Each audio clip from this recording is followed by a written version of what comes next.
귀한 찬양 감사합니다. 매주마다 여러분들이 한 주도 빠짐없이 하나님께 찬양으로 이렇게 헌신하는 것 정말 감사하고 고맙고 축복합니다.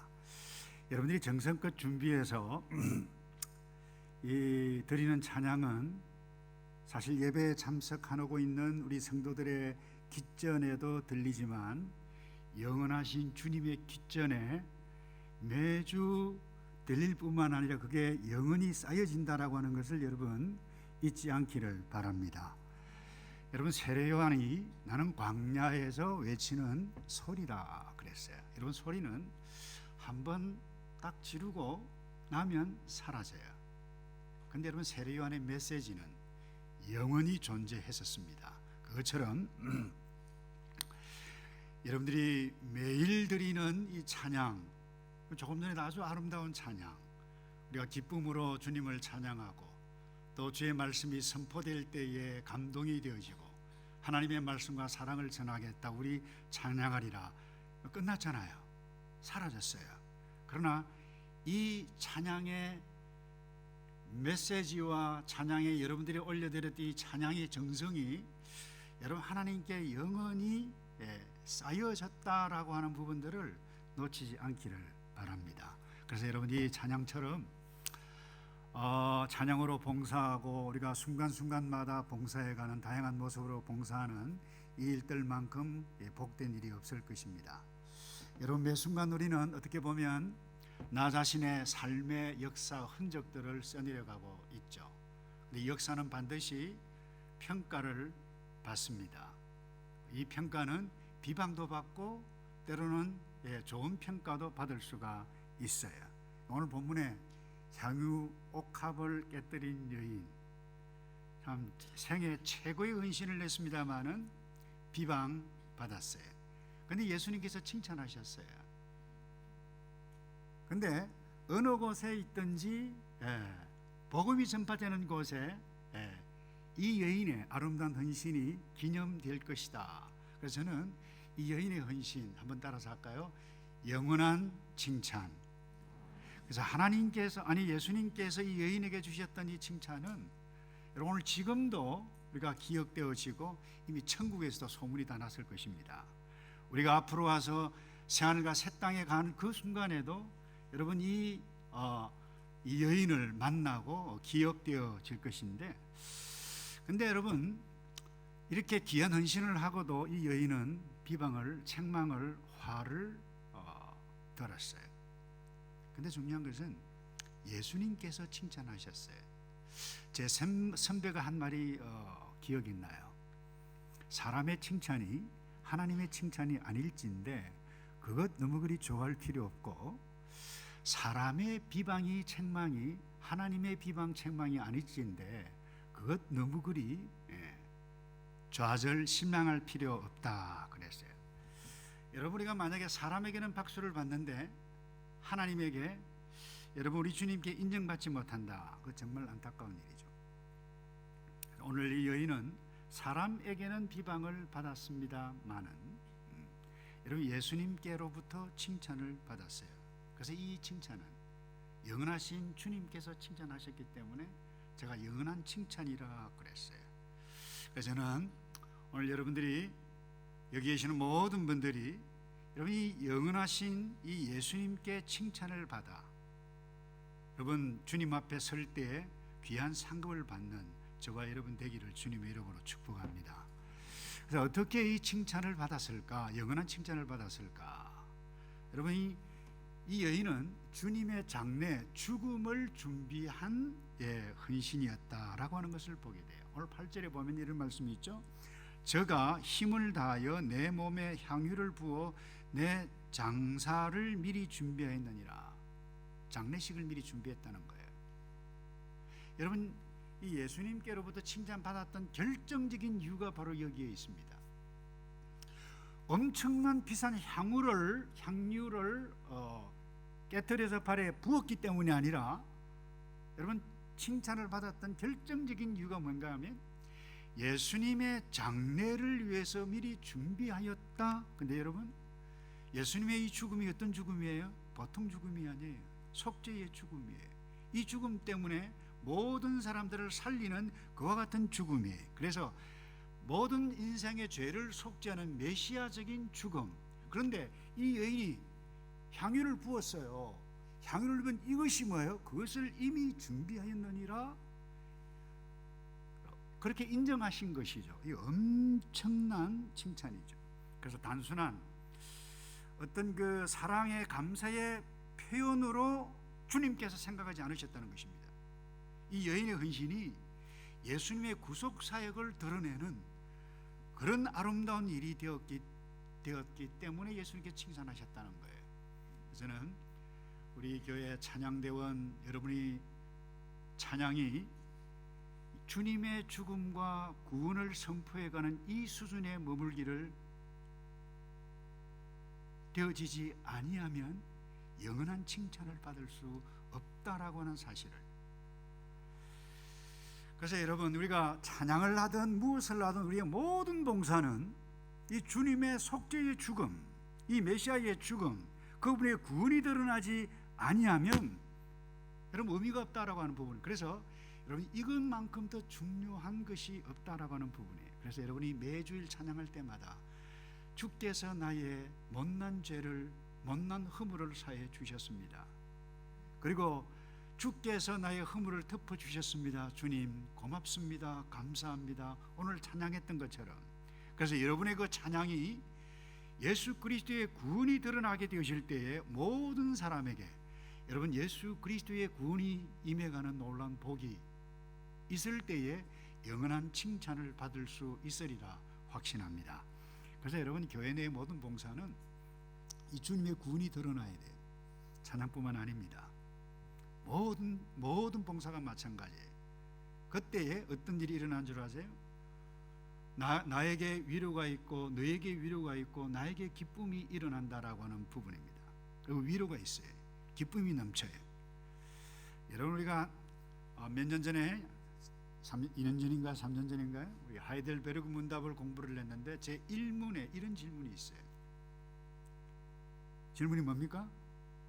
생사간에 당신의 유일한 위로는 무엇입니까? 라고 물었는데 우리 신앙의 선배들은 이렇게 대답했어요. 생사간에 나의 유일한 위로는 내가 나 자신의 것이 아니라 사나 죽으나 나의 몸과 영혼이 모두 다 신실하신 나의 구주 예수 그리스도에게 어떻게 한 것이라고요? 속한 것이다. 놀라운 사실이에요. 여러분 몇 년 전에 신앙생활을 아름답게 우리와 함께 하다가 한국으로 간 가정이 있었어요. 근데 이 집사님에게 전화가 왔어요. 한국에서 국제 전화로. 목사님, 병원 의사가 저희 어머니 하루를 넘기기가 어렵다고 그럽니다. 근데 저희 어머님이 목사님을 찾습니다. 그래요. 제가 전화를 바꿔달라고 그랬는데 여러분 한번 보세요. 여러분들이 그 순간에 이와 같은 전화를 받을 때 무슨 말을 할 수 있을까요? 무슨 말을 해야 위로가 될까요? 천국 가잖아요. 맞는 말인데 여러분 오해를 받을 수가 있어요. 의사가 있잖아요. 아니 자녀가 있잖아요. 돈이 있잖아요. 여러분 그 순간에 그것이 위로가 될까요? 전혀 될 수가 없다라고 하는 부분이에요. 어르신 예수님 믿으시죠? 그래서요. 그 모친은 믿고 말고요. 우리 모친은 예수님 안에 있으세요. 예수님께서 모친을 너무너무 사랑하세요. 네, 그러고 말고요. 그리고 제가 기도하고 마무리를 했어요. 여러분 우리의 인생, 여러분 이 땅에 살아 있을 때나 죽어 있을 때나 유일한 위로가 돈이 될 수 없어요. 친구가 될 수 없어요. 때로는 이 땅에서 될 수 있지만은 유일한 위로는 될 수 없다라고 하는 부분이에요. 그래서 우리의 인생은 사나 죽으나 여러분 유일한 위로는 저와 여러분이 주 예수 그리스도 안에 있다라고 하는 부분. 그래서 여러분의 찬양과 헌신이 여러분 이 예수의 죽음과 복음을 드러낼 때에 유일한 위로를 사람들에게 드러낼 때에 여러분들이 주님께로부터 영원한 칭찬을 받을 줄로 믿습니다. 단 두 번째요, 예수님께서 어떻게 이 여인을 칭찬했을까? 자기 유익을 뛰어넘는 헌신이었어요. 여러분, 오늘 4절과 5절을 볼까요? 어떤 사람들이 분내어 서로 말하되 무슨 의사로 이 향유를 허비하였는가? 계획판이죠. 이 향유를 300데나리온 이상에 팔아 가난한 자들에게 줄 수 있었겠도다 하며 그 여자를 뭐 했다고 그랬나요? 책망했다. 여러분, 이게 흥분했어요. 막 어떻게 해? 저 비싼 것을 팔아서 가난한 자들에게 주면 정말 좋을 텐데. 여기 이 책망이라고 하는 이 헬라 단어는요, 정확한 표현이 이래요. 화가 너무 나가지고요, 이 코에 콧김이 막 코가 벌렁벌렁 거리는 거 있죠. 그런 표현이에요. 그것도 한 번 한 것이 아니라 얼마간 계속했다라고 하는 표현이에요. 그럼 어떻게 보면 이 사람들의 책망과 비난이 합당할 수 있었습니다. 그 상황 가운데 지금 이 유월절이 다가오고 있었어요. 근데 이 유대 문화, 지금도 유월절이 다가오면, 유월절이 되어지면 가난한 사람들, 유월절 잔치도 했지만, 무교절을 먹고 출애굽한 것을 기억도 했지만, 가난한 사람들에게 많은 것을 도와가는 그와 같은 것이 문화였어요. 근데 지금 무교절이 가까워 있는 그 즈음에 이와 같은 사건이 일어났단 말이에요. 근데 그 엄청난 300단은 1년 노동자의 임금이에요. 그것을 허비한다, 이렇게 말하는 것은 정말로 호소력이 있었어요. 논리적으로 맞았어요. 상황적으로 맞았어요. 그러니까 이 사람들의 말은, 이 특별히 가룟 유다를 위시한 주변의 제자들, 다른 사람들의 말이었는데 너무나도 설득력이 있고 호소력이 있었습니다. 아마 이들은 그렇게 생각했을 거예요. 우리는 의로운 분노를 지금 하고 있다. 거룩한 분노다. 그렇게 얘기했을 것입니다. 그런데 여러분, 이 요한복음에 보면 약간 논란의 여지가 있는 부분이 여기 나타나는데, 나사로 집에서 이와 같은 사건이 있었다라고 하는 부분을 요한복음에서 기록을 하고 있습니다만, 오늘 중요한 부분은 그것이 아니라 오늘 본문의 이 사건의 핵심이 무엇인가, 우리는 여기에 집중해야 되는데, 이 요한복음 12장 6절에 이렇게 말씀하고 있어요. 이 사람들이, 가룟 유다가 이렇게 말하면 가난한 자들을 생각함이 아니요. 그 다음 뭐라고 그랬나요? 저는 도적이라 동계를 막고 거기 넣는 것을 훔쳐가미러라. 딱 지적했어요. 무엇을 시사합니까? 가난한 자를 이야기하고 있지만 실제로는 가난한 자들을 위해서 말하는 것이 아니라 자기 유익을 얻기 위해서 했다라고 하는 것을 이 사도 요한이 하나님 명확하게 기록하고 있음을 보게 되어집니다. 그러니까 가룟 유다는 향유를 부은 여인을 책망했지만 가난한 자들을 위해서 한 것이 아니라고 하는 부분입니다. 자기 유익을 냈다라고 하는 부분입니다. 그래서 여러분, 우리가 여기서 굉장히 중요한 부분을 생각해야만 합니다. 우리는 선행도 할 수 있어요. 가난한 자를 도울 수 있고, 우리는 가난한 자를 돕지 않는 그 어떤 사람, 그 어떤 교회, 그 어떤 교회의 프로젝트, 잘못된 부분을 말할 수 있어요. 그걸 말을 할 때 조심해야 할 부분이 있습니다. 예수님께 지적한 이 부분입니다. 정말 그렇게 말하는 것이 무엇을 위한 것인고? 생각해 봐야 돼요. 자칫 잘못하면 나의 선행, 우리의 선행이 드러날 수 있다라고 하는 부분입니다. 그래서 우리의 선행을 드러내는 목표가 무엇일까요? 나의 유익을 위한 것이라는 부분이죠. 오래전에 TV 방송에서, 기독교 방송에서 한 교회 장로님이 대담을 냈어요. 대담을 한 이유가 이것이었습니다. 구로공단 옆에 있었던 교회인데, 이 교회가 그 가난한 그 노동자들을 위해서 아파트를 지어가지고 아주 저렴하게 이렇게 내어놓았어요. 이것이 귀감이 되어져 가지고 불러서 이렇게 어떻게 해서 그렇게 되어졌는가라고 대담을 하는데, 이 대담 내용을 들었던 제 친구가 그것을 제가 지금 이야기를 해요. 근데 이 대담자가 묻게 그래요. 어떻게 그런 좋은 일을 하셨습니까? 이 질문 인터뷰하는 사람이 혹시 어떤 특별한 목적을 가지시고 그것을 하셨습니까? 했을 때 이 장로님이 아닙니다. 특별한 목적이 없습니다. 우리는 아주 순수한 동기로 그렇게 했을 뿐입니다. 라고 대답한 것을 듣고 친구가 글을 적었는데 장로님 실수하셨다 그래요. 제가 볼 때는 실수한 것도 아닌 것 같은데 말이죠. 그러잖아요. 아주 순수한 동기로. 근데 이 친구가 그런 글을 적었어요. 아파트를 지어서 근로자들을 돕는 일은 순수한 것이고 그 좋은 일을 통해서 그리스도의 복음을 증거되어지는 것은 순수하지 못하단 말인가? 그분 말실수했어.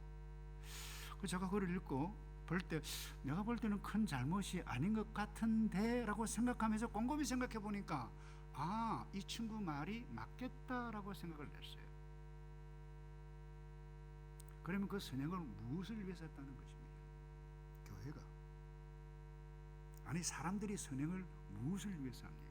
그 사람들 위해서 할 수 있겠죠. 근데 왜 그럼 대담 자리에 나와서 자칫 잘못하면 여러분 선행 그 자체가 드러나는 일일 수 있다라고 하는 부분이죠. 근데 여러분 한번 좀 생각해 봐야 돼요. 예수님께서 가난한 사람들, 여러분이 베세다 들판에서 하나님의 나라 말씀을 증거하는데 쫄쫄 굶은 이 백성들이 너무너무 불쌍히 여겨서 예수님께서 오병이어로 그들을 먹이 살리셨어요. 불쌍한 병든 사람을 긍휼히 여기셔서 예수님께서 고쳐주셨어요. 죽은 사람을 살리신 것도 긍휼히 여겨주셔서 하신 것입니다. 그 이유가 뭔가요? 딱 하나입니다. 아버지의 일을 드러낸 거예요. 사람을 구하기 위한 거예요. 하나님의 영광을 위한 거예요. 여러분 그 일을 통해서 죄인을 구원하시기 위함이었다라고 하는 점을 우리는 놓치면 안 됩니다. 그래서 여러분 자칫 잘못하면 우리의 선행을 드러내려고 하게 되어지는 것은 여러분 잘못일 수 있다는 것입니다. 그래서 이런 의미에서 그 친구 칼럼이 맞구나 라고 생각을 했어요. 여러분 요즘 저희들이 사무엘 하를 우리가 복 있는 사람을 통해서 우리가 큐티를 하고 나누어 가고 있는데 오늘 아침에 여러분 사무엘상 15장을 나누었어요. 압살롬이 예루살렘 왕궁 앞에서 아버지를 대신해서 송사 복잡한 일들이 있는 백성들이 올 때에 그 사람들을 가로막아 놓고 우리 아버지 바빠서 송사를 들을 사람 세울 시간도 없다. 내가 다 하겠다. 그리고요 차근히 듣고 재판을 잘합니다. 그런데 이와 같은 행위를 두고 여러분 성경이 뭐라고 기록하고 있는가 하면 이렇게 기록하고 있어요. 5절과 6절입니다. 6절을 제가 읽겠습니다. 이스라엘 무리 중에 왕께 재판을 청하러 오는 자들마다 압살롬의 행함이 이와 같아서 그 다음 뭐라 그랬나요? 이스라엘 사람의 마음을 압살롬이 훔치니라. 여러분 압살롬이 재판을 왜 했죠? 사람의 마음을 얻기 위한 것이 아니라 사람의 마음을 훔치기 위함이라 그랬어요. 여러분 결국 이 압살롬 그는 최고야, 왕자 중에 최고야, 이런 말을 듣기 위해서 했다는 거예요. 결국 압살롬은 자기가 왕이 되려고 그 수작을 부렸다라고 하는 부분이에요. 여러분 우리의 교회 선행, 교회의 봉사, 여러분 찬양이든 설교든 여러분 주방봉사든 그 어떤 다양한 봉사이든 이 봉사들 우리가 지역사회를 섬기는 문화센터든 여러분 이것들을 통해서 교회가 아름다운 소문이 나는 것, 즉 정말 아름다운 일이죠. 그러나 그 수준에만 머물면 곤란하다라고 하는 부분이죠. 그 수준을 넘어서 정말로 어려운 일이에요. 어떻게 주님이 구원에 드러날 것인가? 아니 주님께서 말이죠, 너희의 봉사로 말미암아 나의 구원이 여기에 임했다라고 하는 칭찬을 받을 그때 그것이 영원한 칭찬일 줄로 믿습니다. 그래서 여러분 찬양할 때 여러분, 이런 맥락을 쫓아서 여러분들이 준비를 하고 찬양을 하고, 오늘 선서처럼 하나도 빼놓을 것이 없더라고요. 10가지 선서 여러분 다 가지고 있죠? 아닌가요? 오늘 전시용인가요? 그건 아니죠. 예. 그거 다 뭐라 그러나요? 코팅이라나요? 코팅해 가지고 딱 찬양할 때부터 선서, 예, 그렇게 함께 했으면 좋지 않겠나라고 하는 생각이 들어요. 자, 확인을 하나 하겠습니다. 주일학교 교사 여러분, 오늘 수요예배 참석하신 분 손 한번 들어보세요. 예, 감사합니다. 2주 전에 주일학교 회신 예배를 드렸는데 114명이 참석했어요. 아니, 숫자가 그랬는데 그렇게 114명은 되지 않았죠. 개석자가 많기 때문에 꽤 많아서 이 찬양대원처럼 이렇게 많지는 않았지만 거의 비슷했습니다. 근데 그분들은 다 어디를 가셨나요? 우리 교역자님들, 우리 지도 장로님들, 책임 교사님들, 우리 공예배, 특별히 교사들이 들여서 훈련해가고, 이 훈련을 통해서 우리가 정말 주님의 구원을 좀 더 알아가고 드러내는 그와 같은 일들이 좀 있었으면 좋겠다라고 하는 생각이 들어요. 그래서 여러분, 주님께서 너희의 찬양, 너희의 봉사, 너희의 그 무엇을 통해서 나의 죽음을 준비하고, 아니 나의 구원이 너로 말미암아 임했다, 아름다운 이였느니라. 여러분, 이런 칭찬을 받는 저와 여러분 되기를 축복합니다. 그 다음 마지막으로요. 어떻게 이 칭찬을 받았는가? 여러분, 분별력이 있는 헌신이었기 때문에 칭찬을 받았다고 봐요. 어떤 분별력이냐? 때를 잘 맞추는 분별력이 이 여인에게 있었어요. 여러분, 가난한 사람을 도울 기회는 항상 열려져 있습니다. 근데 주님께 이 여인이 예수님의 죽으심을 위해서 향유를 붓는 기회는 딱 한 번밖에 없었다라고 하는 부분이에요. 7절을 다시 제가 읽어볼게요. 가난한 자들은 항상 너희와 함께 있으니 아무 때라도 원하는 대로 도울 수 있거니와 나는 너희와 항상 함께 있지 아니하리라. 그는 힘을 다하여 내 몸에 향유를 부어 내 장례를 미리 준비하였느니라. 이렇게 아름다운 칭찬을 했는데요. 여러분, 성경에는 시간과 때를 굉장히 많이 말씀해요. 내 때가 이르지 못했다. 기한과 때가 있느니라. 천하의 범사의 때가 있느니라. 여러분, 우리 전도서를 한번 볼까요? 전도서 3장에 이런 말씀이 있어요. 천하의 범사가 기한이 있고 모든 목적이 이룰 때가 있나니 날 때 있고 죽을 때 있고 심을 때 있고 심은 것을 뽑을 때가 있고 죽일 때가 있고 치료시킬 때가 있고 헐 때 있고 세울 때 있고 울 때가 있고 웃을 때가 있고 슬퍼할 때가 있고 춤출 때가 있고 돌을 던져버릴 때가 있고 돌을 거둘 때가 있고 쭉 넘어갔어요. 내가 사랑할 때가 있고 미워할 때가 있으며 전쟁할 때가 있고 평화할 때가 있느니라. 하나님이 모든 것을 지으시되 때를 따라 아름답게 하셨고 또 사람에게 영혼을 사모하는 마음을 어떻게 해요? 주셨느니라. 그런데요, 이것도 영원히 사모하는 마음을 여러분 항상 있는 것이 아니라고 하는 부분, 우리가 봉사할 수 있는 것이 항상 봉사할 수 있는 것이 아니에요. 제가 고등학교 때 전국 동기수양회를 갔는데 너무 은혜스러웠어요. 이 지휘하시는 장로님이 백발이 할아버지예요. 지휘를 얼마나 멋있게 하는지, 특강까지도 하는데 꼭 소녀 같았어요.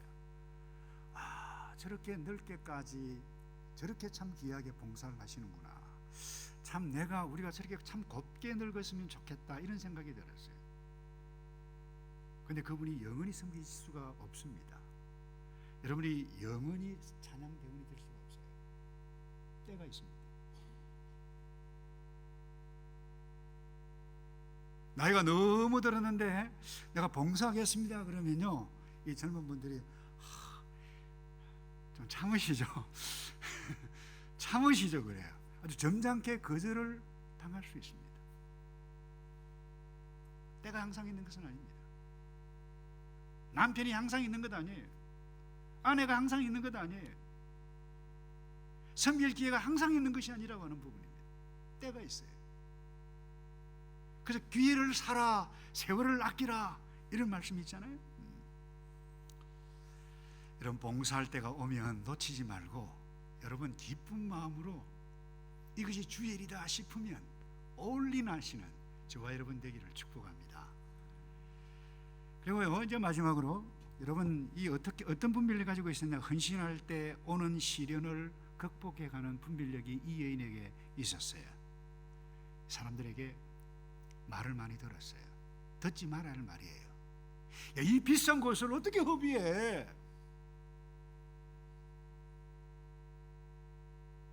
여러분, 마음에 어떤 상태에서 헌신하는 줄 모르고 그 가슴에 못 박는 말입니다.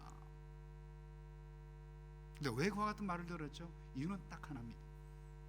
헌신했기 때문에 그랬어요. 그것도 생애 최고의 헌신, 유일한 헌신, 그 헌신이었기 때문에 말을 들었어요. 만약에 그가, 이 여인이 말이죠, 헌신하지 않았다라고 하면, 드리지 않았다라고 하면 말을 듣지 않았을 것입니다. 그래서 여러분, 말을 듣기 싫어서 헌신하지 못하는 사람들이 교회에 점점점 많아져 가고 있지 않는가라고 하는 생각이 가끔은 들기도 해요. 근데 여러분, 헌신하면 말을 들을 수 있습니다. 근데 헌신하면 말을 들을 수도 있지만 영원한 예수님의 칭찬도 들을 수 있다라고 하는 사실을 여러분 놓치면 곤란합니다. 근데 여러분, 헌신하지 아니하면 아무 말도 듣지 않습니다. 근데 그 인생 뭐예요? 그냥 조용히 살다가 조용히 가는 것이죠. 한 대학 총장이자 존경받는 리더가 있었는데, 이 사모님 아내죠. 그의 아내가 이 알츠하이머죠. 이 치매에 걸렸어요. 근데 점점 이 치매가 심해지네요. 그래서 간병인을 두고 병든 아내를 최선을 다해 했습니다만 점점 심해져서 이 총장이 어느 날 재단 이사들을 불러 모읍니다. 그리고 사직서를 제출을 합니다. 그때 이 이사들이 너무 귀한 총장이기 때문에, 아니 총장님, 이러시면 안 됩니다. 계속 마음을 돌리려고 막 이야기를 했어요. 어떻게 하든 총장의 마음을 돌려보려고. 근데 한 이사가 이런 이야기를 합니다. 총장님, 총장님이 그러신다고 무슨 소용이 있습니까? 사모님이 총장님 얼굴 알아보지도 못하는데. 그 말을 들었더니 총장님이 그렇게 그를 빤히 쳐다보면서, 이사님, 저는 50년 동안 내 아내와 함께 했지요. 그리고 나는 이 아내와 평생 함께 사랑하기로 제가 약속을 했지요.